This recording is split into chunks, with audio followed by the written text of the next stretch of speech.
Hey guys, SoCal Val here. You are listening to the Hitting the Turnbuckle podcast.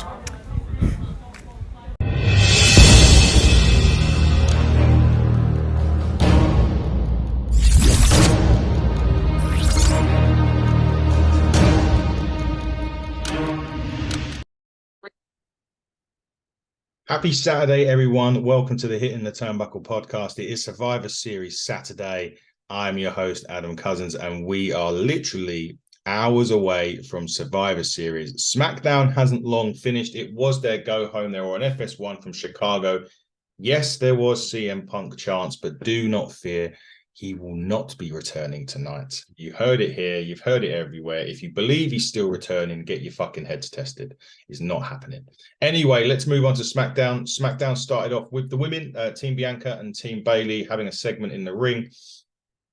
They're all basically trying to put tension on one another, and it did work because at the end of the day, Charlotte and Becky are the ones with the tension going on at the minute as we build toward the War Games. We know exactly what happened with these two, with issues with the titles when they was changing the title. Charlotte dropped it. So that was really what it was about. And realistically, they're the ones right. I mean, Bayley has said, although I will say this, and this is some other news or rumors that have been flying around a little bit. I mentioned this on the AEW review show that hit up earlier on today. Bayley has mentioned that she's always got a plan. Now, she tweeted that, which has led a lot of people to think that Mercedes Moné, aka Sasha Banks, will be returning to WWE at Survivor Series. I don't know. I don't know with that one. I can pretty much, I'm so confident Punk isn't coming back tonight. Banks, on the other hand, it's a possibility. Who knows? Look, strange things have happened in wrestling. If it does, it does. You know, it'll be a bit of a surprise to everybody. But, and I did say this on the, the AEW review show, on my TV, on my series link to SmackDown, the picture changed a couple of weeks ago. And the picture before that had pretty much everybody that was on SmackDown. This time it changed and it had like Otis and Roman. And I mean, Otis is on Raw, but Sasha Banks had been added back to the screen.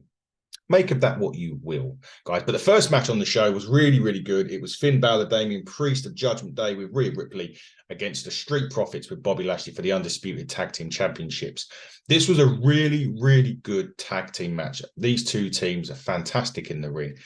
Really enjoyable match. Loved it. Near falls. Little chance of Profits winning, but the coup de grace was the one. After the referee got distracted by Rhea Ripley, the coup de grace wins, and they retain. So they will go on to whoever wins Tag Team Turmoil on Monday Night Raw. So we don't even know the teams in that yet. So we'll find out who their next opponents are. But they roll on with the advantage at Judgment Day to Survivor Series. Becky Lynch and Charlotte Flair were still arguing with another. So let's see what happens with that. Dragon Lee done a good promo about who he is. I think they were trying to make up, they're really trying to big Dragon Lee up on SmackDown. And I think something happens later on that kind of puts that promo into perspective a little bit. Grayson Waller was out with the Grayson Waller effect. He was introducing Kevin Owens. Austin Theory walks out.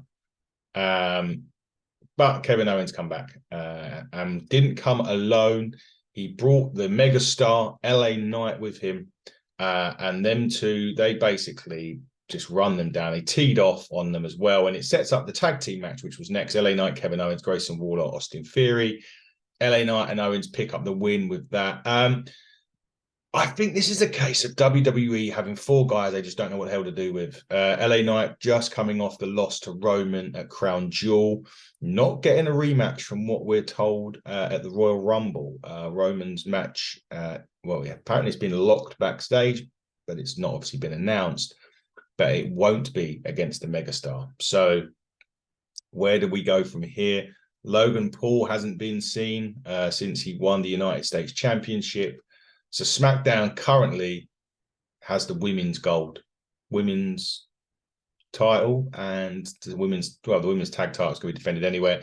They do technically have the tag team titles, but you've got two of your biggest prizes on SmackDown, men's prizes on SmackDown, and 2 part-time champions, which is ridiculous. Absolutely ridiculous. They need to sort that out pretty quick, because it's not fair on the guys that bust their ass every week to not have a title to go for. What are you doing on SmackDown? You know, for me, it's just not good enough, and I'm not a fan of that. So hopefully it won't be long, and Logan Paul will drop. Roman won't be dropping anytime soon. We know that.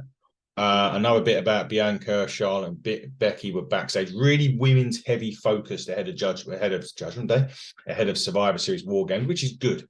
You know, they've got a big match. They should get the TV time, and they have been getting the TV time.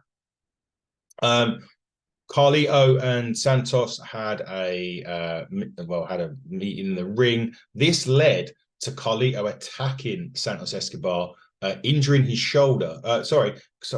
Santos Escobar attacking Carlito, injuring his shoulder. Dragon Lee comes out and makes the save.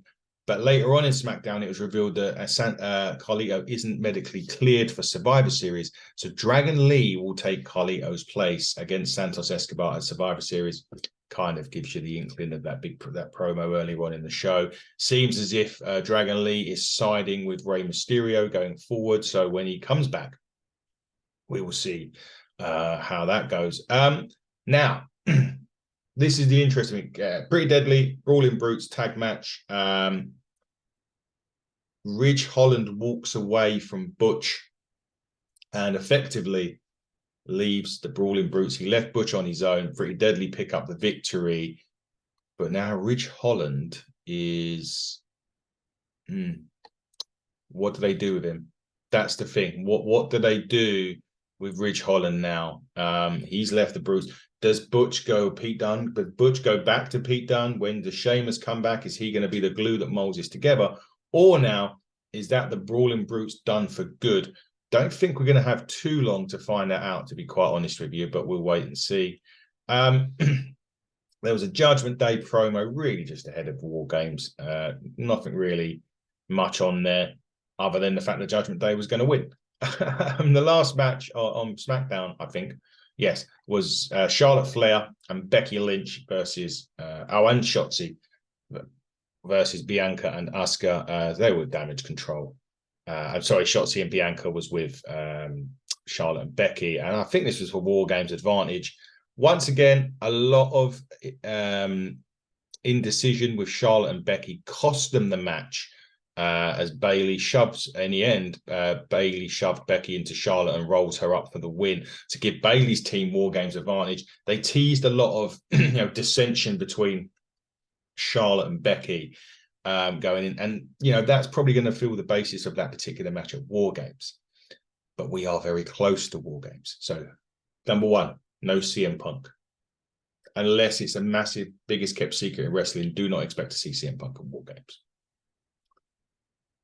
Will we see Mercedes Moné? Will Randy Orton turn on Jey Uso and Cody Rhodes? Who will come out of the Women's War Games match with the win? And will The Miz dethrone Gunther for the Intercontinental Championship? Absolutely not, in my opinion. But we'll find out.